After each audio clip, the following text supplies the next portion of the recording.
माध्यमिक शिक्षण तुळजापूरमधल्या leader flower शाळेत झालं. त्यानंतर मी माध्यमिक शिक्षण माझं सिंधी हायस्कूलमध्ये झालं आणि माझं 11वी-12वी कॉलेज आहे ते मी दयानंद सायन्स कॉलेज लातूरमधनं केलं आणि इंजिनिअरिंग कॉलेज मी MIT कॉलेज ऑफ इंजिनिअरिंग कोथरूडमधनं पासआउट आहे. त्यानंतर मी स्पर्धा परीक्षेच्या अभ्यासाला सुरुवात केली. सुरुवात करत असताना मी अगोदर नॉन टेक्निकलचा अभ्यास केला, राज्यसेवा कंबाईन परीक्षा.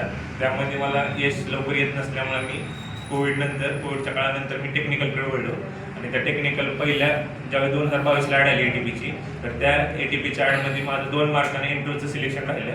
त्यानंतर 24ला ज्यावेळेस ॲड आली 10 ऑक्टोबर 2024ला त्याची मेन्स एक्झाम 28 जून 2025ला झाली. त्या एक्झाममध्ये 200 पैकी 182.5 मार्क मला पहिल्या आन्सर कीने मिळाले आणि दुसऱ्या आन्सर कीमध्ये 3 क्वेश्चन कॅन्सल झाले. त्यात माझे 6 मार्क कमी झाले, ते 176.5 मार्क झाले. ज्यावेळेस 176.5 मार्क झाले त्यावेळेस एक फिक्स झालं होतं की आता पोस्ट मिळणार आहे.